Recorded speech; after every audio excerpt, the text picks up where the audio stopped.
Le Solid Show, épisode 3. On n'était pas synchro, faut qu'on le refasse. Le Solid Show, épisode 3. C'est stylé. Ok, aujourd'hui, troisième épisode, premier guest, Audrey. Et on va avoir deux parties. Première partie où on va discuter de la compétition. On a tous fait les Luxembourg Slowdown. Essayer de faire, je sais pas, un retour d'expérience et une critique constructive. C'est bizarre d'être mieux parce qu'il faut regarder à droite, à gauche. Et ensuite, on va parler, parce qu'Audrey, elle est kiné ostéo, on va parler de ça justement, c'est quand même un rapport avec la mobilité, en quoi c'est important dans le CrossFit, la mobilité, c'est quoi la différence, peut-être on va commencer entre kiné et ostéo, et voilà, ce sera notre discussion du jour. Ouais. Et du coup, la kiné et l'ostéo, c'est quand même quelque chose qui est super différent parce que tout le monde ne connaît pas l'ostéopathie. Tout le monde croit que l'ostéopathie, c'est un peu tout ce qui est rebouteux, enfin de mes retours en tout cas, ou alors des personnes qui font que de craquer, donc les trusts qu'on appelle. Et en fait, pas du tout. Un kiné va plutôt prendre en charge donc, tout ce qui est rééducation, après une opération ou une inflammation ou quoi. Qu'un ostéopathe, il va prendre la personne et le traiter dans son ensemble. Donc il va vraiment voir le corps dans un ensemble et il n'y aura pas que du trust ou du craquage. On va travailler sur tout ce qui est viscéral, donc les organes. On va travailler au niveau même du crânien. On fait énormément de choses complètement différentes parce qu'on ne peut pas, par exemple, truster une personne qui a de l'arthrose. Donc pour ceux qui connaissent l'arthrose, ça amène des ostéophytes. Donc les ostéophytes, c'est quelque chose qui, si on vient truster avec un ostéophyte, on peut créer des lésions sur les structures autour, donc que ce soit vasculaire ou nerveuse. Donc en fait, on nous apprend à réharmoniser le corps en fait aussi autrement qu'en faisant des trusts. Okay. Donc toi, ce que tu appelles, c'est ça que des fois les gens ils comprennent mal, mais donc toi, ce que tu appelles trust, c'est souvent ce que quand on craque. Quand on craque, mais souvent peut-être les ostéos pour nous expliquer facilement aux gens qui n'y connaissent rien, à nous, ils disent j'ai replacé ici, ça c'était un peu décalé, je l'ai remis. Je pense que déjà ils utilisent des termes qui sont facilement accessibles, mais nous ça nous donne une mauvaise idée du truc, oui. Dans le sens où finalement les vertèbres, elles sont jamais, il n'y en a pas une qui se déplace et on ne peut pas la remettre dans l'axe. Une vertèbre qui est déplacée, tu serais paralysé. Tu serais paralysé. On peut pas. Non, mais je vois ce que tu veux dire, oui. Mais il y a des tensions autour. Ouais, c'est ça. Pour expliquer, on appelle une articulation ou une vertèbre en lésion, mais pas déplacée. Ouais, voilà, il y a des tensions et vous essayez de. On réharmonise. Réharmoniser le tout pour que. Mais finalement, on ne remet jamais rien dans. Ouais. Parce que si c'était sorti de son axe, c'est pas possible. Là, ça devient une blessure. Ça devient les urgences. Ouais, voilà. Surtout mais non, mais souvent on entend. J'avais le bassin décalé, peut-être. Ouais. J'avais le bassin décalé. Donc tu peux pas recaler un bassin, quoi. Ouais. Mais c'est vrai que c'est plus facile pour expliquer aux gens. Mais des fois, du coup, les gens, ils ont une mauvaise idée de ce que c'est, ou ce que fait vraiment l'ostéo. En fait, c'est ce qu'il faut surtout comprendre, c'est que quand on dit « tu avais la vertèbre qui était déplacée », c'est plutôt, souvent, on a redonné du mouvement à la vertèbre ou du mouvement à l'articulation. C'est plutôt ça le but, c'est parce qu'il y a souvent, c'est un blocage en fait, un blocage de l'articulation, de la vertèbre. Du coup, il y a plus ce mouvement qui est correct et donc ça crée, vu qu'il y a un blocage, il y a des tensions qui se mettent sur les structures autour et donc ça crée des tensions, donc des inflammations, des douleurs. Donc nous, on est là pour redonner du mouvement en fait au corps. Mais on n'est pas là pour soigner, quoi. Ça aussi, il faut que les gens comprennent qu'on est là pour relancer la machine, mais on n'est pas là pour, on n'est pas des médecins, quoi. C'est vrai, il y a plein de gens qui disent soignez-moi. Mais... rendre le corps, le refaire travailler en un ensemble qui est aligné comme il devrait être. Ou bien le plus Pas le qui plus comme possible. devrait être parce que chacun a une morphologie complètement différente. Pour cette personne-là, par exemple. Ouais. Oui, c'est plutôt c'est redonner du mouvement pour pouvoir rebouger sans douleur, sans sentir qu'on est limité dans les mouvements. Et puis ça peut permettre à quelqu'un qui est face à un... En fait, moi c'est comme ça que je vois la différence entre kiné et ostéo. Ostéo, ça va permettre en très peu de séances, des fois seulement une, à redonner à quelqu'un qui a des douleurs ou un peu de tension, agir en fait de façon assez chirurgicale et en une séance, ça va mieux Mais là où c'est le piège, c'est que des fois les gens ils disent ça va mieux, du coup je reprends mon activité, mais finalement c'est juste on l'a fait aller mieux de façon passagère. Alors que kiné, c'est beaucoup plus de séances. Souvent on a des packs de. C'est combien les packs de kiné? Moi, à la base, c'est 8. C'est 8, c'est 8. Ouais. Et par contre, là, ouais, le kiné, lui, il fait en sorte que, parce qu'il a plus de temps, il agit moins sur le moment, mais il fait en sorte que normalement, s'il fait une bonne rééducation, le problème ne réapparaisse plus et qu'au bout du nombre de séances, le mec il puisse retourner à son activité. Ouais, Et du coup, c'est assez complémentaire finalement. Ouais, après, c'est normalement. comme tu dis, les gens retournent dans leur vie de d'habitude, mais du coup, qui ne sont pas toujours les bonnes, la bonne hygiène de Les vie. bonnes habitudes. Donc, nous, on leur donne toujours des conseils par après. Et c'est pour ça que j'adore le fait d'être kiné-ostéo. C'est parce que moi, quand je prends en séance d'ostéo, par exemple, après, je donne des exercices à faire pour continuer de garder de continuer de redonner de la mobilité, du mouvement au corps, parce que si la personne vient et qu'elle elle va mieux, mais qu'elle retombe dans son hygiène de vie complètement défavorable, bah, d'office, ça va pas. Ouais, Ça les va, problèmes. si elle retourne dans cette heure, ça va. Enfin, Oui, ça va réapparaître. c'est Oui, pas ouf, quoi. c'est ça qu'il faut bien expliquer, je pense, aux gens. C'est qu'on a trop l'image de je vais aller à l'ostéo. Ça doit aller mieux après, quoi. Ça va Ouais, aller mieux. c'est lui qui doit me Il faut soigner. continuer Oui, ma ça, vie. ça ouais. doit aller mieux, mais même si ça va mieux après, c'est que passager. Ouais. C'est pas genre en allant à l'ostéo. Bah, c'est Mais possible nous- que des Ah fois, oui, magiquement, c'est vrai. mais c'est pas en allant juste à l'ostéo que bah, je sais pas, tu peux retourner directement à ton training. Et par exemple, je sais pas, moi j'ai mal au dos, je vais à l'ostéo, je n'ai plus mal au dos, je peux retourner à mon training et puis tout va bien se passer. Peut-être que ça va peut-être c'est pour réapparaître. Ça peut, parce que si tu as une bonne hygiène de vie, ça peut être juste passager, parce que tu peux. Mm. Voilà, ça arrive, parce que quand tu es sportif, surtout quand tu fais du crossfit, bah, tu en demandes quand même beaucoup à ton corps, surtout quand tu t'entraînes beaucoup. Mais les personnes qui sont complètement sédentaires et qui ont une hygiène de vie vraiment nulle, bah, on voit tout de suite qu'ils ne prennent pas soin du tout de leur corps, quoi. Et c'est ça aussi que quand je dis on n'est pas là pour les soigner, c'est parce que les gens ils pensent que l'ostéopathie d'office, c'est je viens, je dois plus avoir de douleur après. Mais les gens aussi, ils viennent des fois quand ça fait plus de 6 mois qu'ils ont des douleurs de dos. À un moment donné, plus on attend pour aller se faire traiter, eh ben, plus la douleur est installée.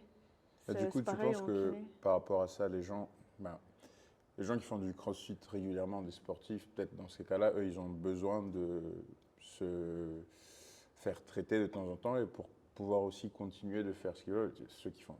On va aller de ceux qui font des athlètes, on va dire, qui font des compétitions, à ceux qui font juste, pour eux, c'est juste leur activité sportive 2 ou 3 fois par semaine. Mais quand on regarde les gens sédentaires, ou les gens qui font pas beaucoup d'activités, ou qui ont juste mal parce qu'ils ils marchaient, il y a un petit trou dans la route, ils ont fait un faux pas, leur corps n'est pas prêt, ils ont mal. Ces gens-là, du coup, quand ils sont traités et ils pensent qu'ils sont soignés, tu penses que si les douleurs continuent, ça crée un petit peu une relation de je dois continuer à aller chez l'ostéo pour aller bien et ils ne sont pas en fait actifs dans leur bien-être.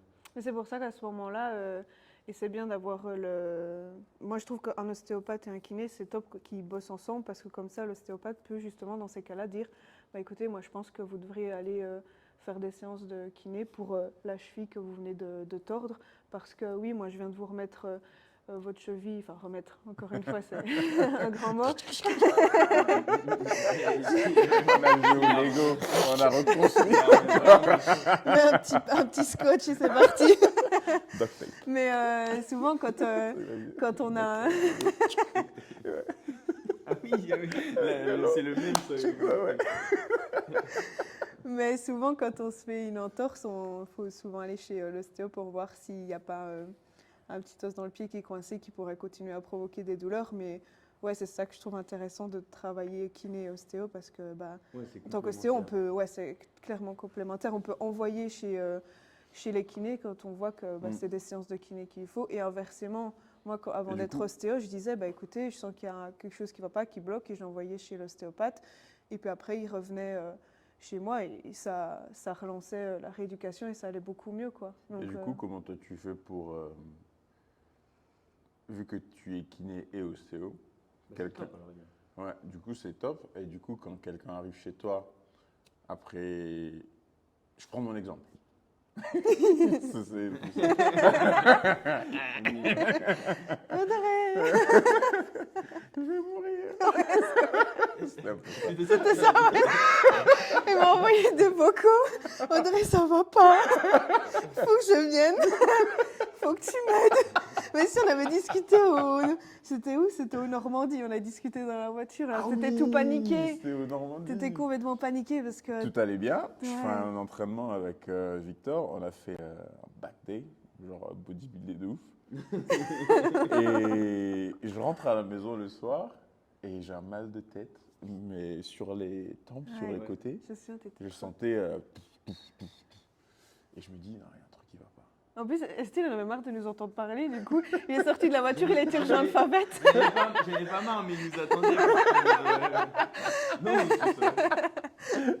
Et Mais du en coup, fait, on avait pris la voiture pour aller prendre pour aller manger finalement. Ouais. Et puis bah, du coup, j'allais pas rester dans la voiture. En plus, il y avait Mais il nous son attendait. beau-père qui nous Ouais. attendait. Du coup, je suis Et Laurine aussi. ouais. Et tu vois, par exemple, moi, dans mon cas, quand je suis venu chez toi, genre, j'avais pas eu de blessure, il n'y avait pas eu de.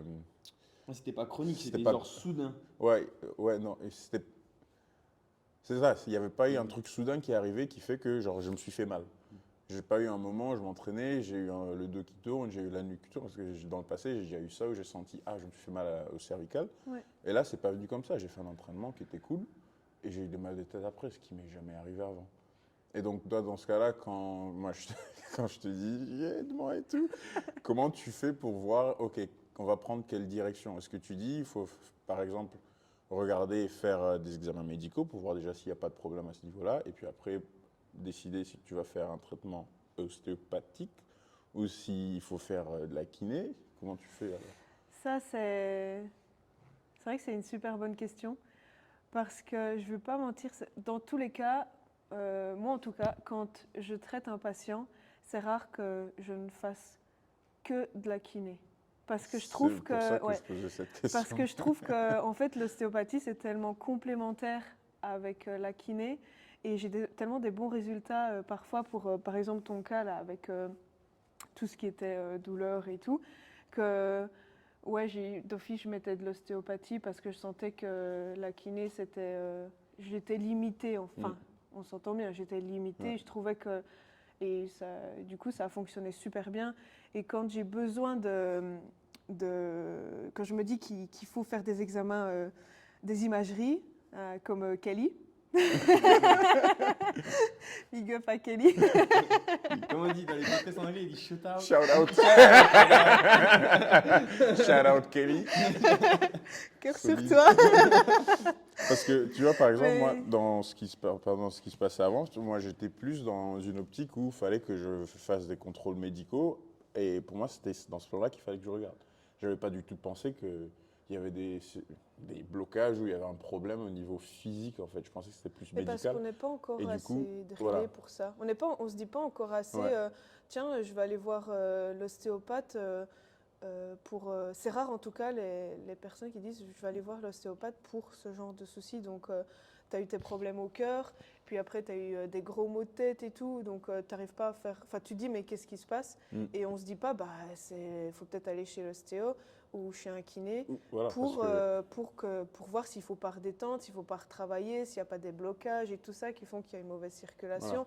Et donc, ouais, c'est pas tabou, mais il n'y a pas encore assez de personnes, je trouve, qui prennent ce réflexe-là. Et c'est pour pense ça que- qu'il y a de plus en plus de personnes qui font la formation soit de thérapie manuelle ou soit ostéopathe. Parce que c'est hyper Ouais, complémentaire. parce que quand je suis venu Oui, chez tu toi, dis, je t'as me une suis plus grosse dit, boîte à outils. Ouais. ouais, je me Ouais, suis dit, c'est ça. moi j'ai mal, je vais aller voir Audrey qui est kiné. Je n'ai pas pensé à l'ostéopathie. Je lui dis, elle est kiné, elle va me manipuler un peu, elle va m'aider. Et genre, je vais chez mon médecin et je lui dis, j'ai besoin d'aller chez le kiné. Je ne pense pas que j'ai besoin d'ostéopathie. Tu vois. Et c'est pour ça que je me demande comment toi tu fais du coup par rapport aux gens qui viennent dans ces... Ça, c'est en fonction de comment je le sens.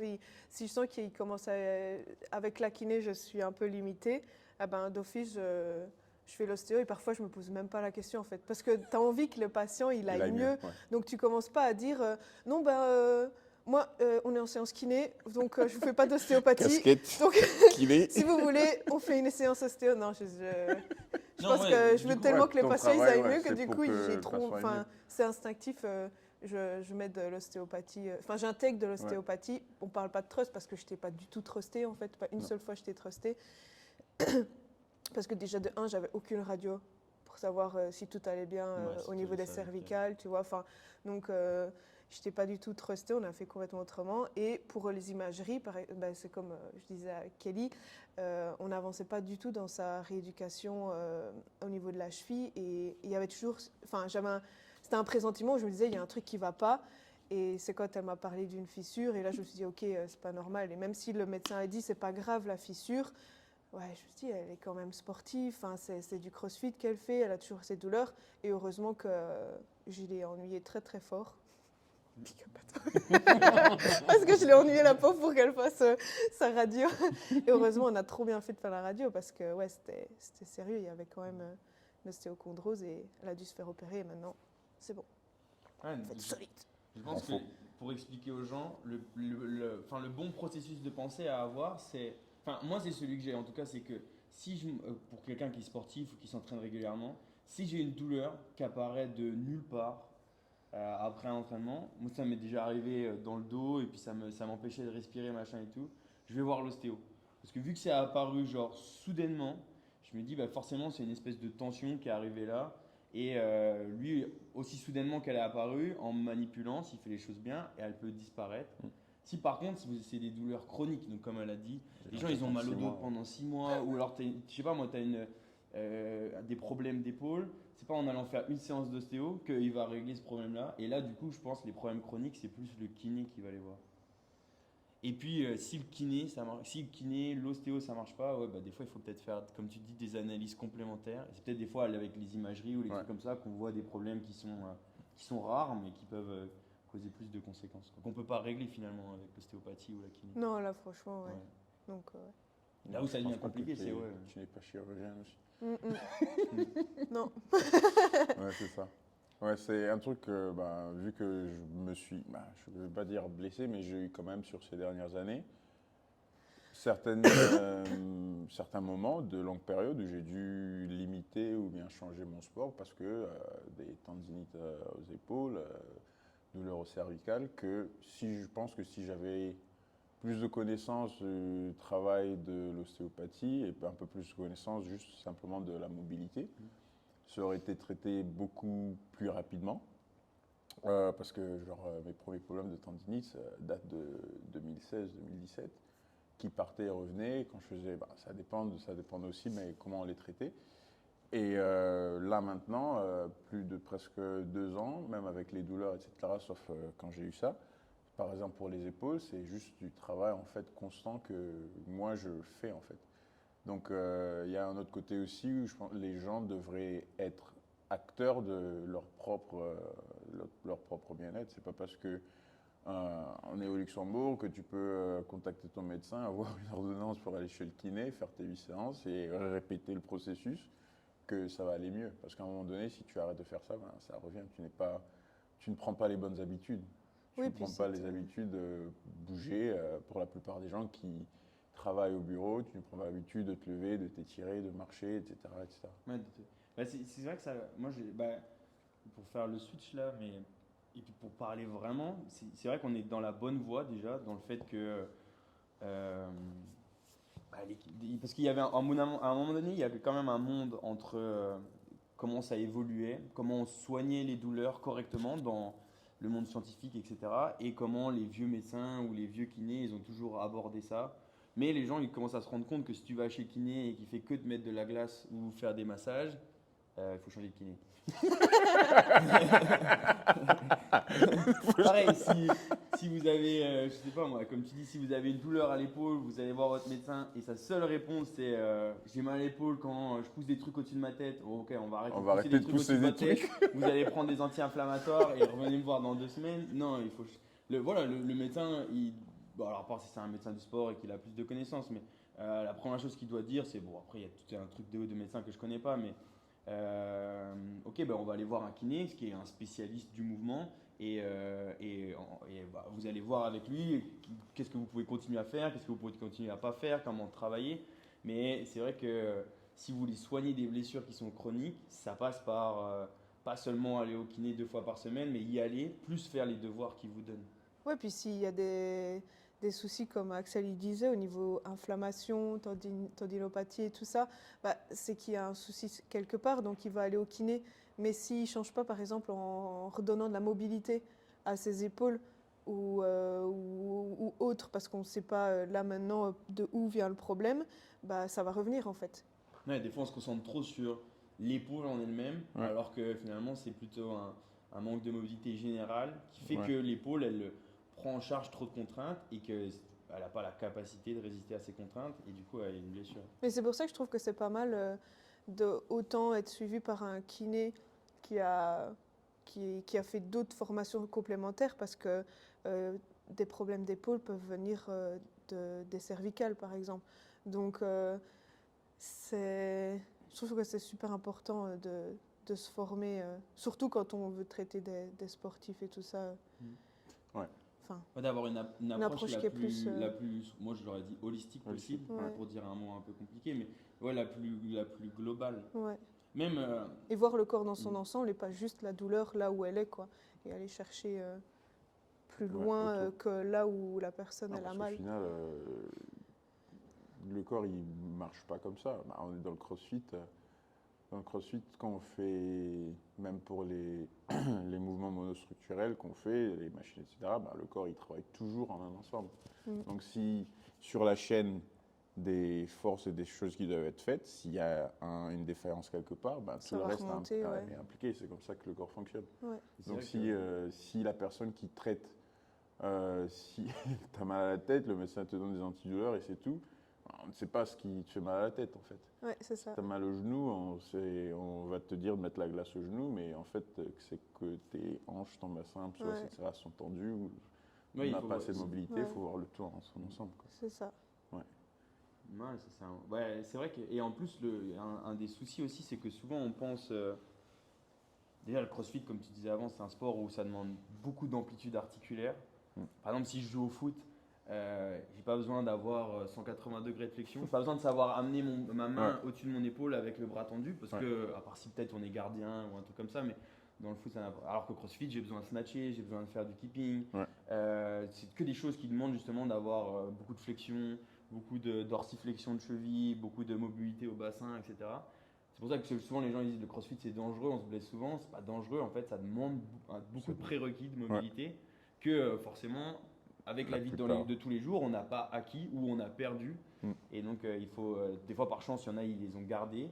Mais souvent, il faut faire quand même un travail de mobilité à côté si on veut ne pas se blesser, faire un peu de prévention dans le crossfit. Et même si on se blesse, c'est pas grave. Moi, toujours ce que je dis, si on se blesse en faisant du crossfit, il y a blessure et blessure. Hein. Si je me fais les ligaments croisés en jetant une barre, c'est différent. Mais si par exemple j'attrape des tendinopathies à l'épaule, des tendinites, à force de faire du crossfit, ça me donne une indication que peut-être mon épaule elle n'est pas mobile, qu'il faut que je travaille là-dessus. Et du coup, quand je vais revenir, j'ai des axes de travail. Quoi. C'est pas, la blessure en soi, elle n'est pas si importante que ça. Quand on sait, quand on a un bon kiné ostéo et quand on sait comment la soigner. Ouais, aussi, je pense aussi d'écouter son corps. Quand tu commences à sentir que, par exemple, ton épaule commence à... Voilà, ici, par exemple, ici, on a de la chance, il y a toi, il y a Shannon qui m'a aussi traité avant son congé. Il y a d'autres kinés aussi ici dans la salle. Donc, juste de te dire, par exemple, quand tu commences à avoir des douleurs, de poser juste la question. Dire j'ai mal là, qu'est-ce que tu penses? Après, ouais, s'il faut faire un suivi, il faut faire un suivi. J'utilise toujours des exemples. Pour moi, c'est le plus facile de montrer un peu comment on peut faire pour prévenir les plus gros problèmes. Quand j'ai commencé à faire le crossfit, je m'étais jamais pendu sur une barre pendant plus de 5 secondes.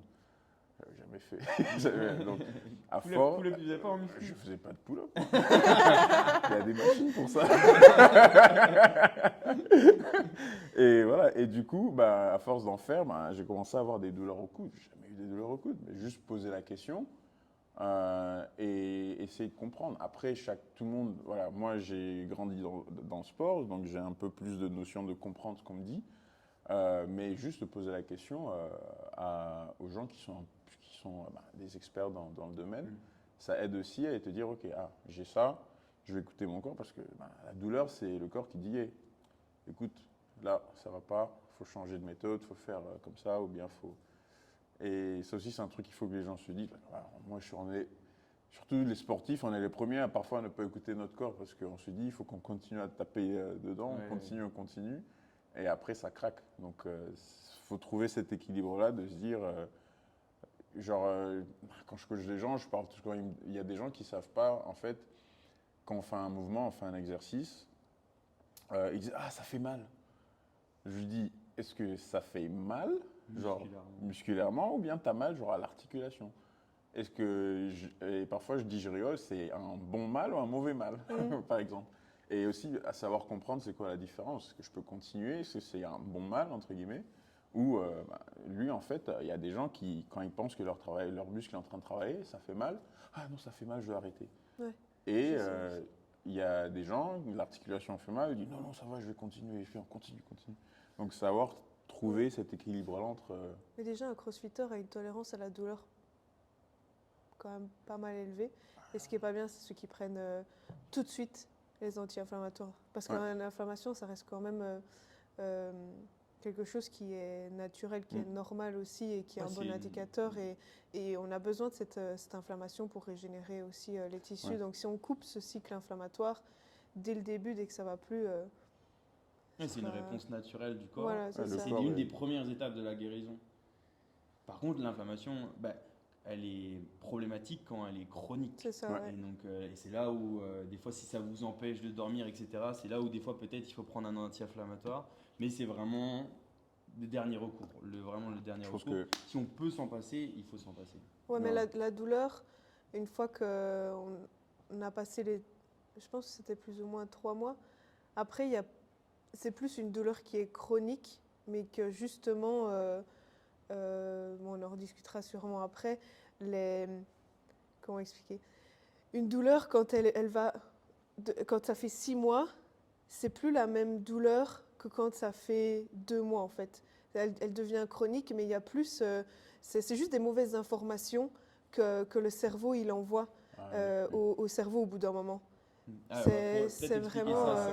Peut-être expliquer ça simplement aux gens, c'est que après, si une douleur elle est là après 90 jours, du coup ça devient chronique. Ouais. Et donc là, même si qu'il y ait dommage ou pas, donc c'est vrai que des fois on se dit il y a blessure, donc il y a forcément dommage à un endroit, je sais pas moi, le tendon qui s'est abîmé ou les muscles qui se sont déchirés. Des fois c'est pas forcément le cas, des fois c'est plus le cerveau qui à cet endroit-là, en gros on a des espèces de récepteurs du système nerveux. Il crée plus de récepteurs de douleur à cet endroit-là, donc on est plus sensible à cet endroit-là, et du coup, il n'y a pas vraiment le cas d'avoir des douleurs, mais le cerveau envoie des signaux de douleur, machin et tout. Ouais, c'est ça.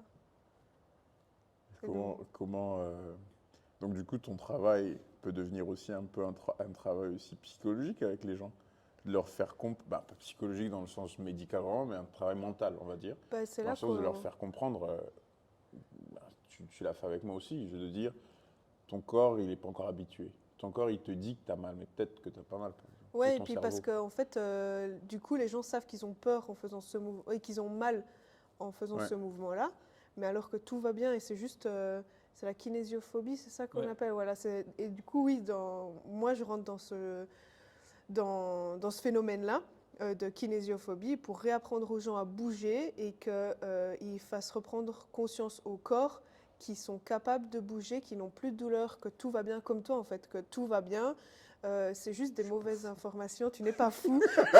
Parce que à chaque fois tu me disais j'ai l'impression d'être fou et que tout le monde me prend pour un cinglé, mais tu n'es pas fou. Mais c'est juste redonner confiance aux gens et leur faire reprendre confiance et conscience que leur corps va bien, qu'ils peuvent rebouger et le cerveau aussi, c'est surtout le cerveau que le cerveau se dise ah non en fait tout va bien, je peux bouger. J'en ai beaucoup et c'est beaucoup au cabinet. Comme j'ai dit avant, il faut vraiment voir pas la blessure comme un truc positif, mais il faut vraiment voir ça comme quelque chose de pas grave. C'est juste une indication que à un endroit du corps, il faut travailler à cet endroit. Il y a du travail à faire et c'est pas grave. Mais c'est vrai que comme tu dis, ça c'est juste une anecdote, mais il y a une grosse étude sur la kinésiophobie, c'est ils prennent des gens qui ont mal Donc il y a un groupe où ils leur donnent rien. Et donc ils estiment la douleur à, je sais pas, on va dire 7 sur 10, c'est pas du tout ça, enfin je me rappelle plus les unités de mesure. Donc ils ont mal à 7 sur 10. Ensuite, ils prennent un groupe qui ont la même douleur et ils leur donnent des antidouleurs et ils leur disent ok, après ça tu vas prendre les antidouleurs et tu vas pouvoir bouger correctement, tu vas pouvoir faire tous les mouvements et ils observent forcément une diminution de la douleur parce qu'ils ont pris des antidouleurs et que ça fonctionne. Et ils prennent un autre groupe où ils leur donnent les antidouleurs et par contre là il leur dit même avec ça il faut faire attention, ce mouvement-là il va pouvoir te faire mal. Ce mouvement-là, il faut pas faire ce mouvement-là parce qu'il fait mal, machin et tout. Et même, pourtant c'est le même antidouleur, eh ben, en faisant les mouvements, ils ont les mêmes douleurs que le groupe qui n'a pas pris d'antidouleur. Donc rien qu'avec le discours qu'on a, avec soi-même ou les kinés avec les gens, par exemple, je pense le plus commun c'est il faut surtout, si tu soulèves des trucs avec ton dos rond, forcément ça va te faire mal. Et du coup, les gens qui ont déjà eu des hernies, ils se concentrent à toujours avoir le dos droit et tout. Et ils ont super peur d'arrondir leur dos. Finalement, ce discours-là, il est vraiment très mauvais parce que tout ça, ça a un impact aussi sur la perception qu'on a de la douleur et des choses comme ça. Alors que plus on a confiance, la confiance, ça vient par le discours intérieur et par le travail qu'on a fourni pour faire en sorte que les zones où on était un peu faible soit plus forte, c'est là où on est serein quoi, dans notre discipline. Oui, puis que le corps soit capable d'avoir de la force dans toutes les amplitudes. Parce que moi j'ai des patients et du coup ils font plus certains mouvements parce qu'ils ont peur, ils disent que leur corps n'est pas capable et tout. Donc en fait ça fait juste un cercle vicieux, mais c'est juste réapprendre au corps à être fort dans toutes les amplitudes et pouvoir faire tous les gestes de la vie quotidienne. Parce que quand tu as un enfant, tu peux pas, des fois tu fais des faux mouvements. Oui, des fois tu es Enfin, obligé. des faux mouvements, mais tu fais plein de mouvements différents, tu joues avec et tout. Donc tu peux pas te dire mon corps il reste droit, ma colonne vertébrale reste droite, je peux pas la tordre, je peux pas la mettre en rotation, ni comme ça. Je peux... Mais voilà, c'est un bon exemple, les enfants, parce que, je sais pas, moi, des fois, tu dois ramasser ton enfant rapidement. Mais oui, tu es obligé d'arrondir ton dos. Mais t'es pas obligé, mais tu le fais instinctivement. Tu te penches comme ça, chercher un truc. Moi, j'ai des patients, ils se penchent même plus comme ça, tu vois. Ils se mettent comme ça, puis ils font... Enfin, je veux dire, c'est chaud, quoi. Alors il y a ce discours de garder le dos droit qui est complètement... je suis pas d'accord avec ce mot de garder le dos droit. Parce que le corps, il ne doit pas être droit. Le corps, il doit bouger dans toutes... Pourquoi les articulations tournent de droite à gauche, de haut en bas? Parce qu'on est censé bouger. Mais il doit être fort dans toutes les... Il doit être fort dans ses amplitudes, mais il ne doit pas rester droit, entre guillemets. De toute façon, si tu es faible, même s'il est droit, si par exemple la capacité de ton... Si tu es faible, va t'entraîner. Mais non, mais c'est vrai. Si t'es pas solide. C'est pas parce qu'on met son dos droit qu'il est genre incassable dans cette position-là. Ouais, c'est ça en fait. Et donc, même si tu mets ton dos droit, si sa capacité à lui droit, c'est de soulever 20 kg, et je sais pas moi, rapidement tu attrapes même un enfant avec le dos droit qui fait 25 kg, il va y avoir un problème, tu vois. Donc en gros, il faut que droit, pas droit, sa capacité, elle excède ce que tu vas faire dans la vie de tous les jours, et là, tu es tranquille. Là, t'es tranquille. Ouais. Mais ça, c'est un éternel combat et discours avec beaucoup de personnes. Je pense. Comment en parler? Écoute-moi bien. T'es pas solide. Ton corps de vélo, ton corps de chat maigre. Mais c'est vrai que c'est ça qui est difficile. Parce que nous, on est sportifs, donc on parle de ça, mais on alloue du temps dans notre semaine pour se renforcer. Même si des fois, je préférerais moi allouer ce temps à devenir plus performant en CrossFit.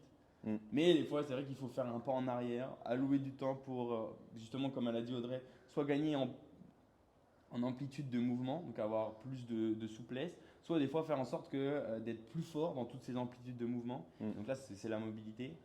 Mais des fois, faire ce pas en arrière, ça permet d'être beaucoup plus performant au CrossFit après. Mais pour les gens qui déjà allouent pas de temps pour s'entraîner tout court dans la semaine, quand on parle de ça, par exemple, typiquement pour être fort avec le dos rond, il faut faire des Jefferson curls, par exemple au début sans charge, puis après avec un petit kettlebell, etc. etc. Et tu dis ça aux gens, ils le font pas. Et puis, mais bon, après c'est le problème, quoi. C'est comme ça. Mais c'est vrai qu'au moins dans les entreprises, ça commence quand même à arriver parce que toi, par exemple, tu coaches dans les entreprises, tout Ouais. ça. Ouais, Alex aussi, c'est cool. Ouais, Alex. Franchement, c'est trop bien. Et on commence à faire venir des experts qui commencent à parler aux gens de la Ouais. bonne façon, quoi, à apprendre aux gens à faire les choses. Ouais, Leur montrer des étirements, leur montrer ouais, des c'est exercices. les tout faire ça, c'est bouger, faire penser que. Ben, en fait, les gens pensent que quand on parle de faire du sport, et du coup, faire du sport, c'est ce qu'ils voient à la télé. C'est ce qu'ils voient les professionnels faire. Mais si on change le terme, avoir une activité physique, la perception change directement. Ça devient bouger, ça devient marcher, ça devient s'étirer, ça devient travailler debout pendant une demi-heure. C'est être actif dans ta vie et pas être assis et passif tout le temps. Mhm. Donc, dès qu'on parle de faire du sport, bah, mentalement, les gens disent tu fais du sport, tu es grand sportif. Ah ouais, tu dois soulever beaucoup. Ah non, moi, j'ai pas le temps d'allouer une heure. Non, tu as besoin de 15 minutes, de 5 minutes, de 10 minutes. Et sur ta journée, on a tous ces 5 minutes, ces 10 minutes de temps en temps. C'est ce que je dis à mes patients aussi, quand je leur donne des exercices, je leur dis, vous n'êtes pas obligé de bloquer 1 heure de votre journée pour faire ça. Je dis, vous faites un petit peu le matin, puis après, je sais pas, dans l'après-midi, puis le soir, comme ça, vous êtes pas, ça vous met moins de contraintes. Parce que c'est pas une contrainte, mais psychologiquement, des fois, Ouais. on se dit que c'est une contrainte. Si on se dit qu'on Que doit si on bloquer se une dit, heure, ouais. je fais un quart d'heure au matin, un quart d'heure Ouais. l'après-midi, un quart d'heure le soir, eh ben, du coup, c'est beaucoup plus facile de le rentrer dans leur organisation. C'est Parce presque que... mieux pour le corps. Parce que même Oui, si- aussi, même mais... pour ceux qui sont sédentaires, c'est presque mieux parce que s'ils arrivent à allouer une heure dans leur journée et le reste du temps, ils font rien, c'est toujours Oui. pas trop bien. Donc, c'est mieux pour eux Faire de un quand petit même peu faire un par-ci. petit peu par-ci par-là dans la journée. Il suffit que de faire un petit étirement, une ouverture thoracique, etc. Ouais, en gros, il faut acquérir des habitudes. Ouais. C'est comme toutes les habitudes, finalement, acquérir des habitudes et puis essayer de les garder, quoi. Oui, c'est ça, c'est juste. Mhm. Enfin, une habitude, ça met un peu de temps, mais une fois qu'on l'a pris, on l'a pris. Le matin, on a tous nos habitudes. Et il a fallu qu'on se dise, OK, bah maintenant je commence à travailler, du coup, comment je fais pour m'organiser au mieux le matin avant d'aller bosser.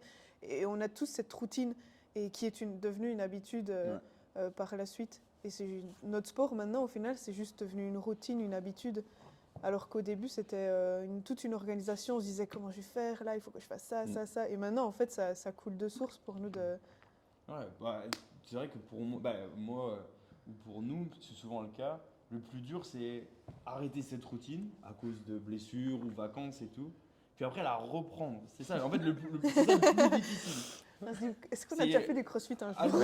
Allouer du Quand on temps à autre chose, dire oh, Ouais. allez, je vais supprimer mes entraînements et puis je sais pas, moi je vais faire ci, ça, ça, ça. Et après, dire oh, faudrait que je remette tous ces entraînements dans la semaine. Comment je faisais Comment je vais avant faire Ouais, ouais, Alors que, c'est ouais. beaucoup de temps.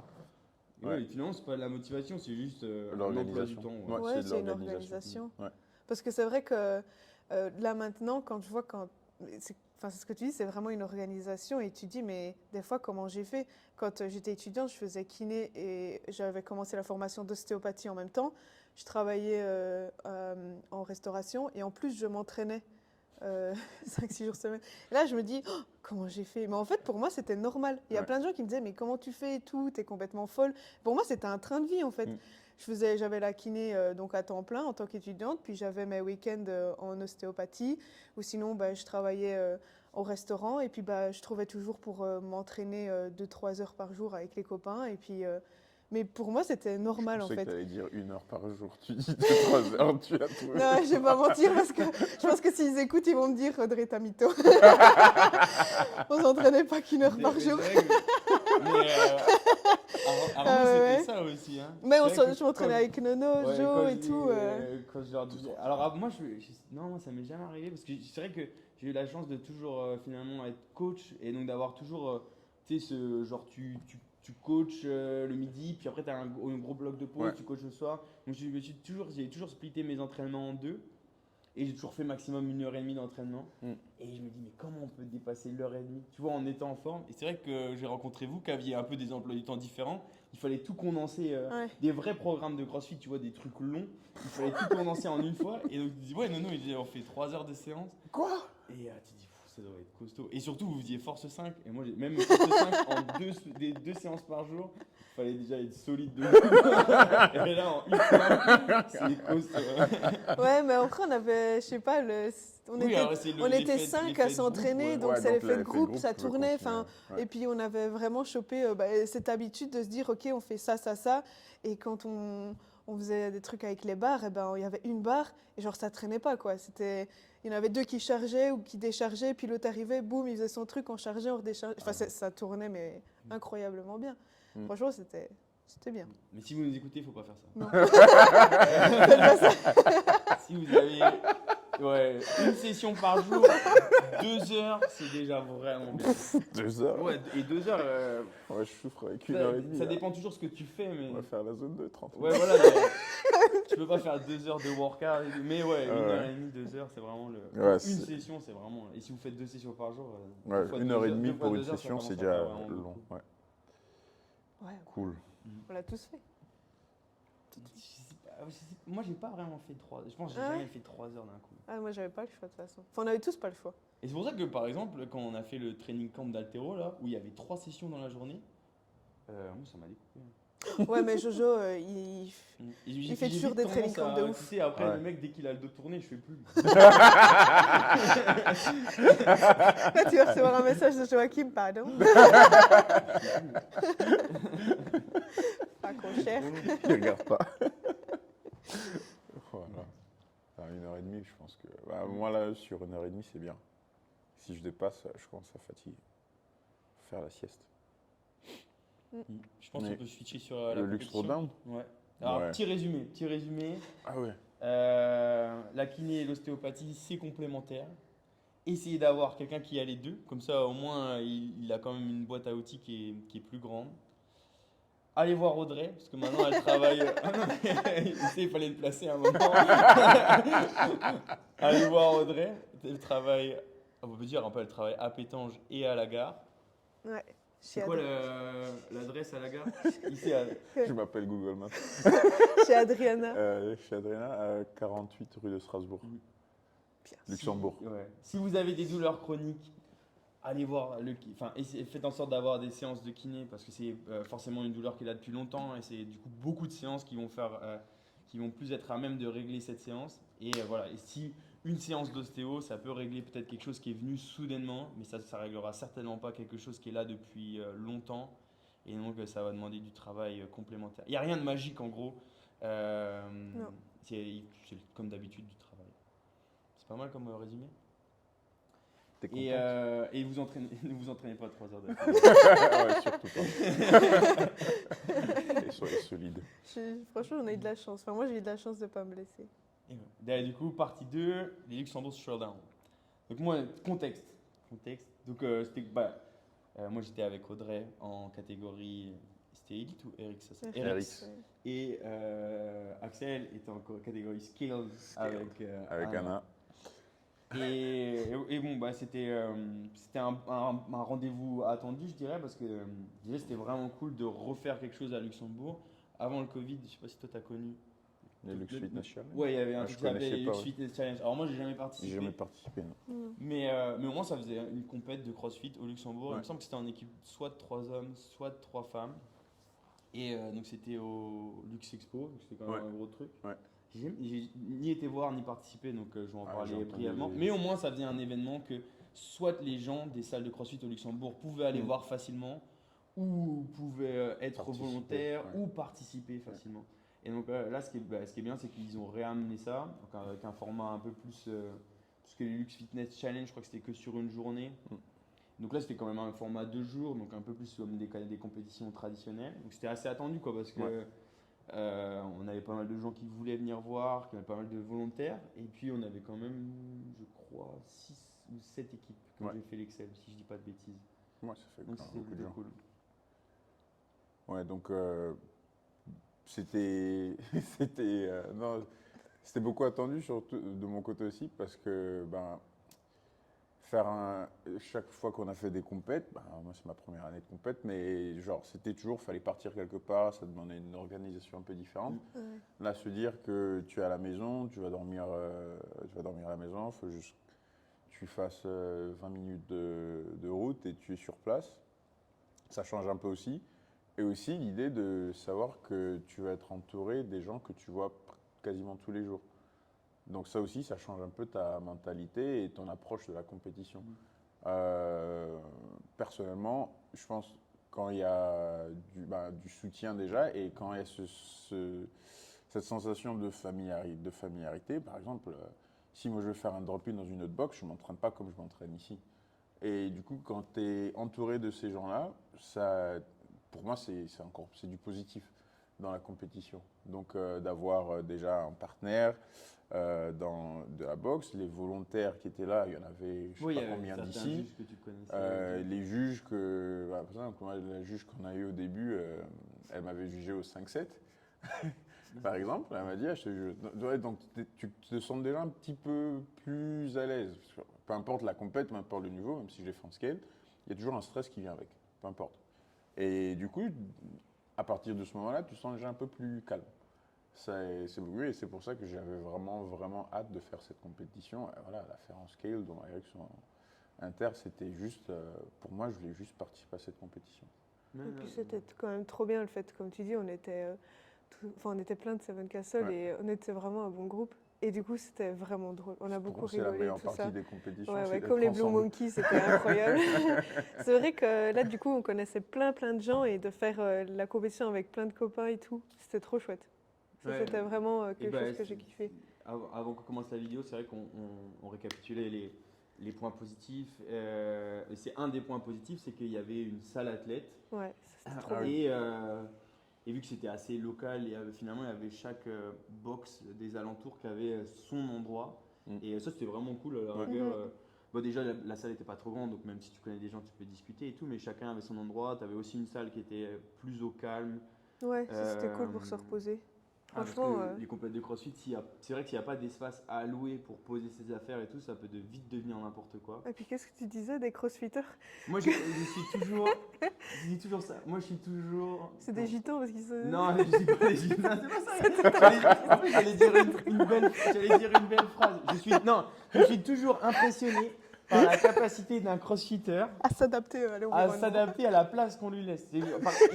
Typiquement, les 5-7, c'est ça. On était au sous-sol du casino, il n'y a pas beaucoup de place. Les mecs, ils sortent des tonnelles, s'attendent des hamacs, machin.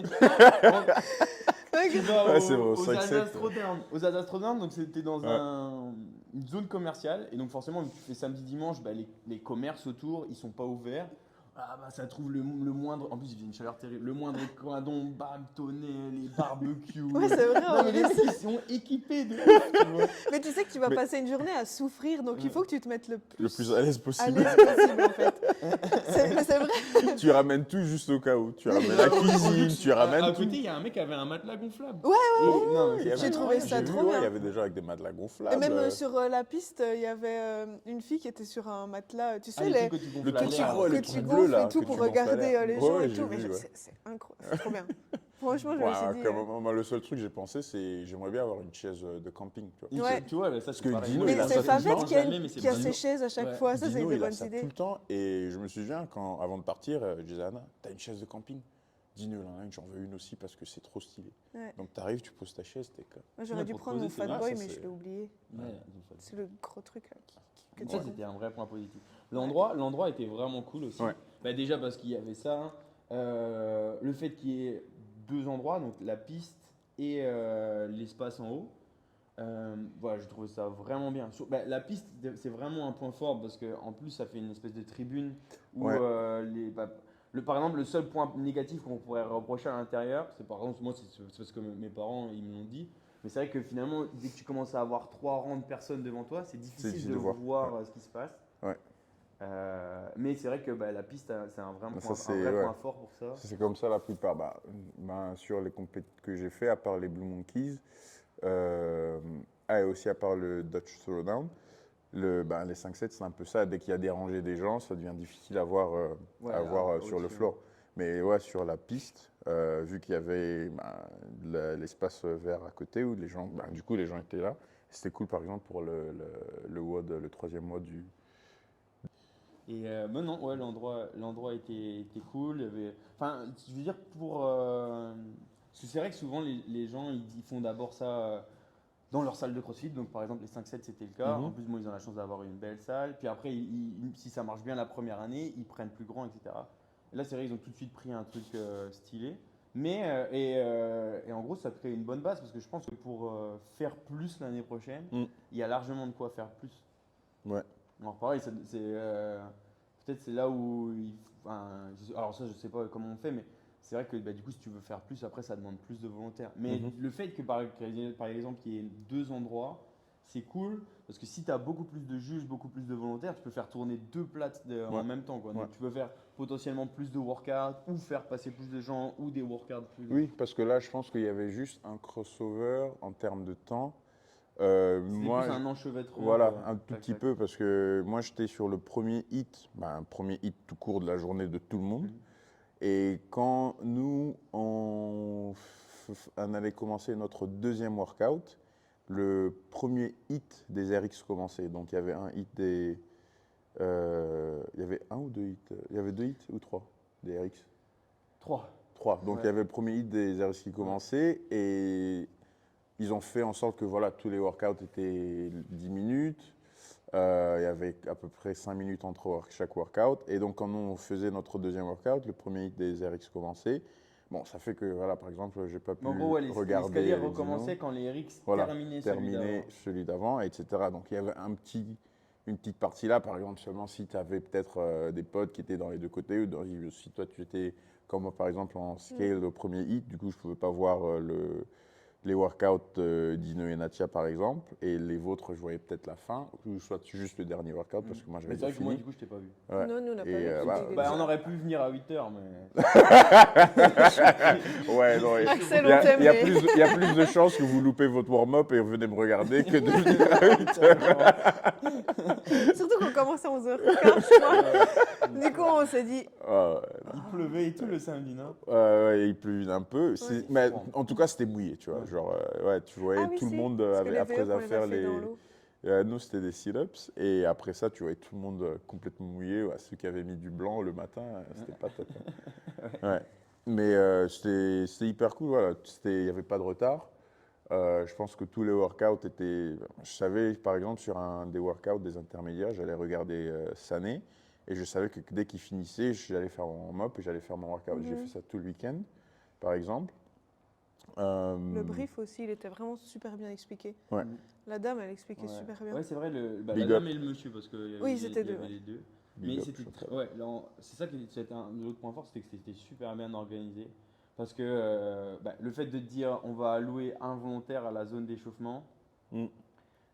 et que les gens ils peuvent venir que 25 minutes avant leur workout, ça c'est impeccable parce que Ouais. il n'y a pas ceux qui reviennent après faire du vélo et ceux qui viennent trop avant, Trop avant. Ouais. s'étirer, qui prennent de la place et tout. En plus, la zone d'échauffement avait suffisamment de matériel Mhm. parce que des fois c'est Il y pas le avait cas. tout ce qu'il fallait pour les workouts, en fait. Ouais. Ouais. Et donc ça c'était vraiment. On avait même des machines alors qu'on n'avait pas de machine, donc ça c'était cool.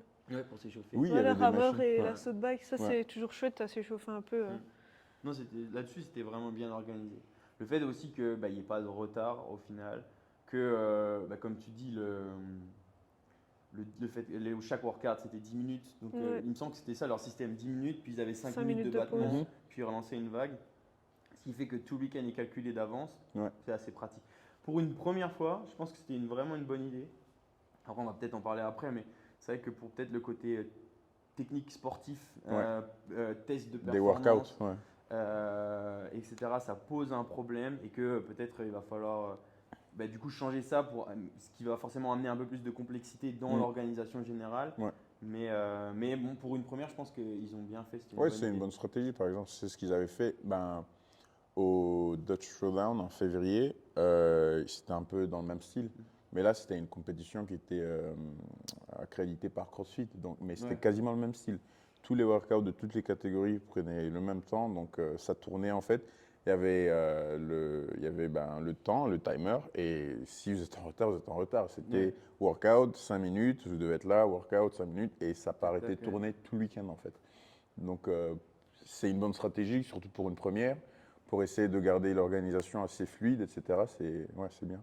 Après, si on veut, sur la programmation, ça impacte la programmation parce que pour tester le fitness, c'est la performance des gens.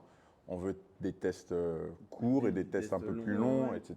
Donc, ça rajoute une complexité dans l'organisation du week-end, pour les organisateurs aussi. Et voilà, ça change aussi l'expérience des athlètes dans ce cas-là, quoi. Même, je dirais, pour que faire en sorte aussi que le test soit correct, il faut, j'allais dire absolument, mais on s'en fout pas absolument, mais c'est quand même mieux que le samedi soir, les vagues se réorganisent en fonction du classement. Que Ouais. tu Ah oui. passes avec les gens qui soient proches de toi dans le classement. Ouais. Le fait que là, par exemple, je sais pas, nous, je sais que On était il y en a qui avec passaient avant, il y en a Ouais. qui passaient Ouais. juste après, c'est compliqué, quoi. Ça Ou change. même que finalement aussi, quand tu réorganises les vagues, celui qui est devant toi, il est à ta gauche ou à ta droite, je sais plus. Celui qui est derrière toi, il est à ta droite. Mm. Et tu sais, dans le flow du workout, est-ce que Ouais. je dois accélérer et tout, c'est quand Ouais, même ça, c'est important. c'est Ouais. important je pense que c'est important pour les athlètes aussi. Et je pense aussi, d'une façon un peu indirecte, ça aide aussi dans le spectacle. Ouais, Parce que si tu es dans un workout et tu sais que personne dans ta vague est à côté de toi, ou que tu sais que personne dans ta vague est en train de faire la compétition avec toi, ça te pousse beaucoup moins. Ouais, parce que Moi, je sais que je c'était- le ressens. Si je sais que le gars à côté de moi, il est derrière moi, il est en train d'essayer de m'attraper, je vais tenir plus longtemps sur mes reps. Ouais, c'est vrai que Et ça rajoute et puis du du coup, spectacle, en ça fait. fait en sorte que la vague, elle soit aussi un peu plus homogène Mhm. et qu'il n'y en ait pas Ça- un qui finisse le Oui, en workout, plus, puis qu'après, tu dois attendre 5 minutes pour qu'il y en ait un autre Ouais. qui termine. Parce que c'était marrant, enfin, on était avec Marie et son Ouais, ils étaient d'un partenaire, côté, vous mais ils étiez de étaient l'autre complètement côté. opposés. Et genre, c'était trop drôle parce que quand je faisais mes wall ball et je voyais Esté qui regardait comme ça, mais il y Ouais, avait il aussi Marie regardait et tout son le temps. partenaire qui regardaient où on en était. Et Esté, c'était il que ça comme ça. Il faisait les crossovers comme ça. Il regarde à côté, il fait les crossovers. Et on faisait tout ça, on regardait, tu vois. Et l'équipe de Marie aussi, ils regardaient pour voir où on en était. En vrai, c'était quand même super drôle, alors qu'on était complètement à l'opposé. Ouais, vous étiez ligne 1, ils étaient ligne 10, c'est ça? Ouais. C'est- Mais pareil, voilà, ça demande un peu plus d'organisation pour le samedi. Il faut que. Ouais. Faut juste mais je sais pas. Alors moi, vu que j'ai jamais fait de compétition, souvent ils utilisent le truc où on voit le leaderboard, la compétition de corner. Mhm. Je sais pas comment ça se passe. Est-ce que le truc est assez bien fait pour que automatiquement, avec le classement, tu lui dises OK, réorganise, et il réorganise lui-même et tout. Ouais, Je sais pas trop comment ça marche. ça, ce serait En intéressant. backstage, Ouais. ouais. Ça serait intéressant justement Ouais. d'avoir d'un feedback de quelqu'un qui fait des Mm. compétitions. Voir est-ce que le logiciel il fait juste le classement Mm. et par contre c'est toi qui dois tout rentrer, les Ouais. machins et tout. Ou est-ce qu'il est assez bien fait pour que, Ouais, que tu dois tu délègues un peu de taf à lui. tu dois rentrer les scores, ça c'est sûr. Ça, c'est Après, sûr, ouais. comment ça marche pour les. Parce que je sais même pas si. Je sais pour certaines Même combien ça compétitions. coûte, moi ça Pour certaines m'intéresserait. compétitions, je pense que tu peux voir les vagues, je crois. Tu peux voir les hits peut-être. Ouais, dans Ouais. machin et tout, mais Ouais. est-ce qu'il est fait tout seul ou c'est quelqu'un tu sais, qui rentre à la main Ah ouais, ouais. l'équipe là elle doit être dans la vague-temps, machin, à telle horaire et tout, je sais pas. Il y a un autre truc que je viens de penser qui est cool sur cette compétition. Je pense que ça a donné accès à beaucoup de gens qui n'auraient jamais fait de compétition, de faire une compétition ici. Oui. Ici, on a eu, sur les équipes qui ont fait des compétitions, au moins 2 équipes et les moitiés de quelques équipes, des gens qui n'avaient jamais fait de compétition, à faire une compétition et les retours étaient. Surtout, je pense que pour ces gens-là, leur retour aussi est hyper important. Parce que des gens, voilà, il y avait par exemple Benoît qui fait déjà beaucoup de sport, mais qui n'a jamais fait de compétition. Et il y en a qui font juste leur crossfit comme juste leur activité physique de la semaine, qui du coup se mettent en mode là je suis en compétition. Qu'est-ce qui est l'impact pour eux? Comment ils vont revoir le crossfit après? Comment ils vont revenir à l'entraînement après, maintenant qu'ils ont fait une compétition?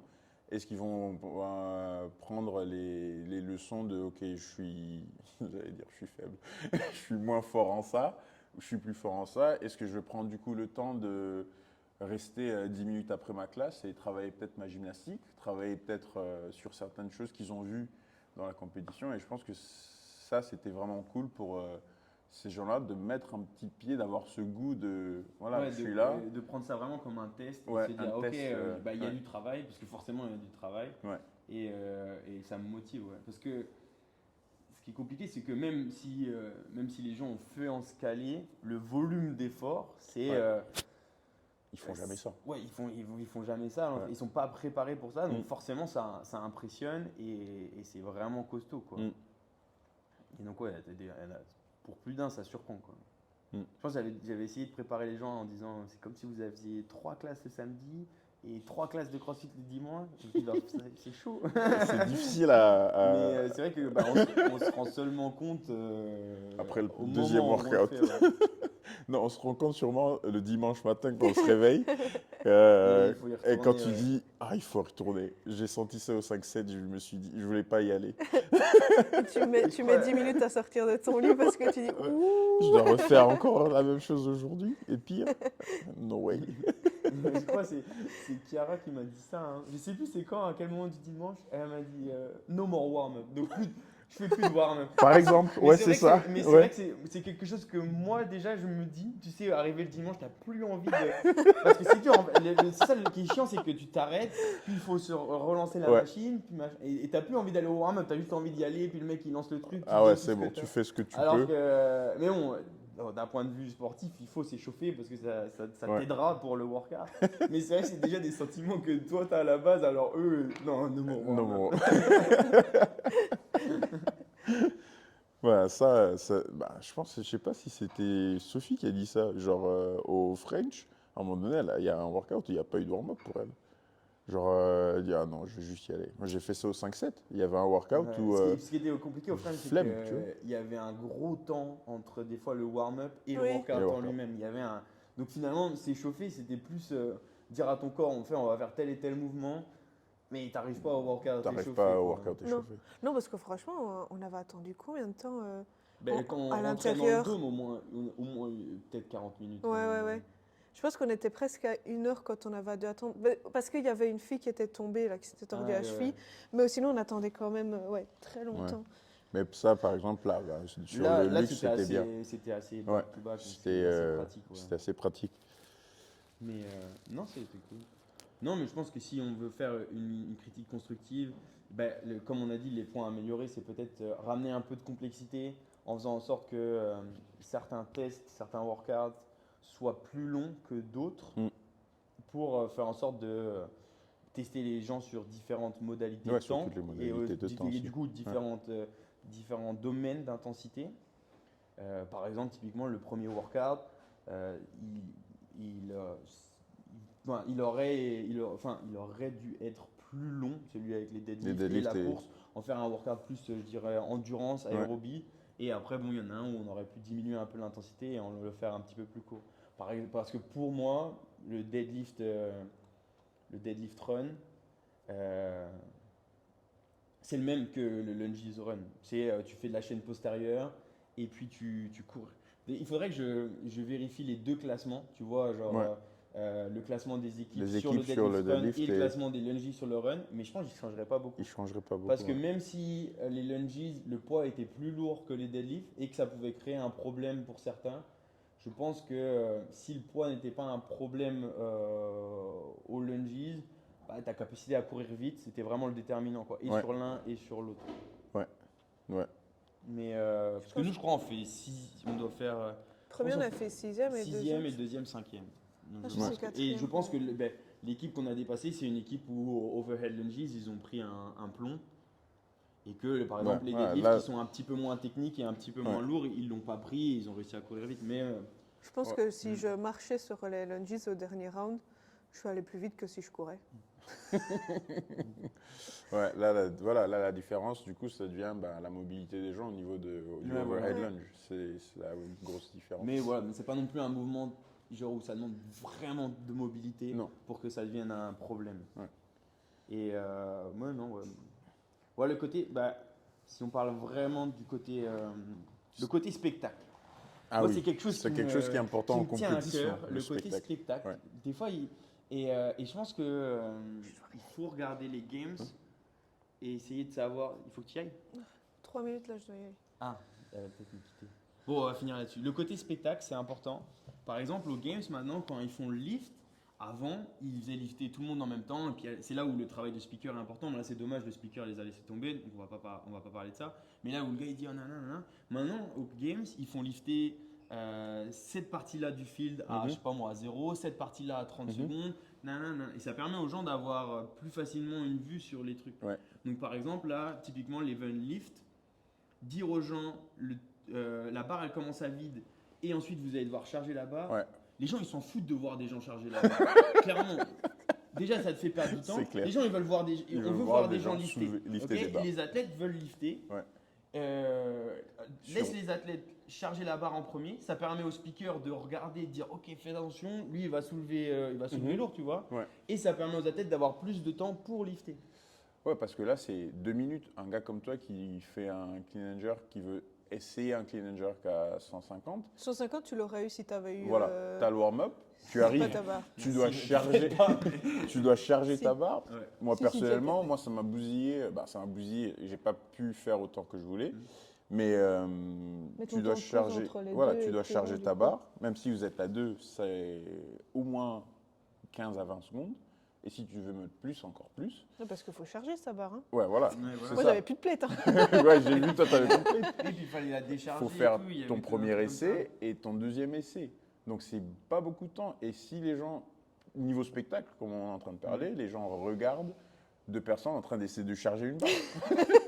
Ouais, tu C'est vois. pas ouf. Et, même, et puis du coup, même le speaker, donc il y a un moment où lui, il sait pas trop. En Qui fait, va lifter quoi, ouais. Qui va lifter quoi. Donc tu regardes, tu dis, ok, eux ils sont toujours en train de charger, mais lui, forcément, il va soulever moins lourd. Donc il a déjà fini de charger, il soulève. Est-ce que je parle de lui ou est-ce que je parle de lui qui va soulever en quelques secondes plus lourd? C'est difficile. Et puis, si on veut réécrire le workout totalement, soit la deuxième partie, c'est un workout à part entière, parce qu'il y avait donc on avait une fenêtre de 2 minutes chacun pour lifter, puis on avait 3 minutes où on devait faire des burpees et des snatchs à 60 ou des clean and jerk à 60-40. Soit c'est un deuxième score, ce qui permet de rajouter un score au leaderboard final et de lisser un peu plus le classement. Mais là, en fait, chaque scoring, rep qu'on faisait dans les burpees et les clean and jerk, ça rajoutait 1 kilo au lift. Ouais. Mais même si quelqu'un était nul au burpee, si je te mettais 15 kilos par exemple, je pouvais pas. Si toi tu es nul au Ouais. burpee, si Non, toi si tu es moi, fort je au suis fort burpee au et moi je burpee. suis nul, même si je te mets 15 kilos, Ouais, il je n'y peux les avait aucun rattraper. moyen que tu me rattrapes. Donc dans ce cas-là, Ouais. moi je dis, donc soit on fait 2 tests, et c'est 2 scores séparés, soit on fait qu'un test, on laisse les gens lifter, parce que de toute façon c'est la force qui va créer les plus gros écarts. Et ouais, et là on laisse une plus grosse fenêtre aux gens. Et puis le côté vraiment spectacle, ça serait de dire, on voulait, je sais pas moi, 3 essais, un chaque minute. Tout le côté gauche lift à 0, tout le côté droit lift à 30 secondes. Et donc là, comme les gens ils savent quoi regarder, le speaker sait quoi annoncer, c'est beaucoup plus simple pour le spectacle. Ouais, et ça change aussi, ça change la modalité, le test de l'entraînement, le test du workout. Ouais. Et là, Là, on tu testes teste vraiment la force. Ouais. Et moi, par exemple, je ne savais pas, quand je regardais le leaderboard en fin de journée, samedi, quand j'ai vu que les scores étaient faits comme ça par rapport aux reps des burpees clean jerk et snatch, à un moment donné, tu dis, tu peux te dire, pourquoi du coup j'ai Moi, juste tout ça. j'aurais été plus calme sur les burpees. Ouais. Parce que là, je me suis dit, mais alors peut-être moi, j'écoutais pas trop les briefings du début, donc je peux pas dire. Nous, si on nous avait pas dit dans si notre on l'avait briefing. annoncé ou pas. On nous l'avait pas annoncé, le savais pas scoring. du tout ça. Mais ouais. ouais, ça aurait été du coup, parce que c'est quand même une des choses que les gens attendent le plus, je pense, dans une compétition CrossFit, l'event lift. Donc ça aurait été un meilleur spectacle. Pareil, je pense que les V-up du premier workout, les V-up ou les sit-up, ou les sit-up lestés ou les sit-up, pourquoi on le met à ce moment-là? Je veux dire, c'est pas un déterminant pour le workout, c'est pas là où les gens se sont fait bloquer. En plus, voir des gens allongés faire des V-up, surtout avec une forme qui se dégrade parce que c'est un mouvement difficile à juger, qui n'est pas très beau à regarder. Je veux dire, ça met pas les athlètes en valeur. Et en plus, ça rend pas le test plus difficile ou plus. Enfin, ça n'apporte rien au test. Pour moi, on peut C'est le retirer, difficile quoi. aussi pour les juges parce que En du plus. coup, chaque juge va, s'il y a une consigne particulière sur comment les faire, mais tu regardes 90% des athlètes, leur forme en train de se dégrader. À un moment donné, il y a des juges qui vont juste dire oui, ça rep. Ouais. Mais si on veut suivre vraiment le guide du mouvement qu'on a écrit, il y a beaucoup de reps qui du coup ne doivent pas être reps, ça devient un petit peu bloquant. Donc, quand on met des mouvements qui sont difficiles à juger, c'est difficile pour les athlètes et aussi pour les juges. et un athlète d'un côté, ou bien un spectateur, ou un athlète d'une vague d'avant qui regarde, qui dit, ben lui, il fait pas les reps correctement, Ouais, parce voilà. que moi, j'ai suivi le guide. Et donc, ça crée aussi un souci par rapport Ouais, souci. Du à coup, ça. ça crée un Pour souci de les, judging. voilà. Pour le spectacle, c'est Ouais. pas ouf. Déjà parce que ouais, tout le monde ne fait pas les mêmes reps. Mm. Et puis pour le test, ça n'apporte rien. Donc par exemple, ce genre de mouvement, c'est peu intéressant. Ouais. Mais voilà. Donc ça, c'est. De toute façon, on a fini. Donc en résumé, franchement, c'était bien. J'espère que ça arrivera l'année prochaine. Bah, Bah, il y ça a serait le, cool. il y a le, il y a le Iron Showdown au même endroit l'année prochaine. C'est organisé par Au même, CrossFit. à la Ouais. même date. C'est fin juin, il faut que je regarde, mais c'est organisé par CrossFit Ah non, Iron Sparks. c'est pas à la même date du coup. Non, non, ça c'est une autre compétition. C'est CrossFit Iron Sparks qui organise. Ouais, donc c'est au même endroit, donc on va voir. Ouais, c'est cool. Ben ouais. Tu vas où toi? Je dois prendre le Et train. bah- Je vais travailler. C'était bien. Merci, tu travailles merci à notre Je premier travaille guest. parfois. Merci à notre Vraiment, premier guest. Vous pouvez la retrouver au cabinet à la gare. 38 rue de Strasbourg. Faire de la pub. Et non, mais j'espère que ça réarrivera l'année prochaine. C'était vraiment cool qu'il y ait eu plein de volontaires. Ça va. Pas de souci. Bah, tu me contactes. Je Hein. suis carrément prêt à être volontaire l'année prochaine parce que je pense que c'est vraiment bien pour. Ouais, c'est ici à la gare. En fait, c'est à 2 minutes. En changeant 2-3 petits. Enfin, de toute façon, c'est après l'objectif. Voilà, de c'est faire en une sorte que première, ce soit voilà, toujours c'est une quelque chose première de plus en édition. Les deux. C'est C'était comme très, tout, très hein, bien on fait, fait une édition, on apprend, on essaie d'améliorer. plus. Ouais. C'est comme tout, quoi. Donc, Bon, on verra bien. tout ensemble, Jusque-là, personnellement, j'y- moi je pense que c'était un très bon week-end. Il y a eu du beau temps. L'organisation des vendeurs sur le parking, par exemple, ça c'était vraiment stylé. Ouais. Ils ont mis beaucoup de places assises à l'extérieur avec les bancs pour que les gens, voilà, plein de spectateurs, etc. Le fait que ce soit ici, donc beaucoup de Oui, gens, c'est les beau, amis, ouais. la famille, etc. Sont venus. Oui, voilà, en plus, Donc les ça gens peuvent venir c'est voir voilà. ce que tu fais. Donc Non, c'était très bien. c'était vraiment très très bien organisé. Et un week-end plein de voilà de bonnes choses, sourire, des workouts.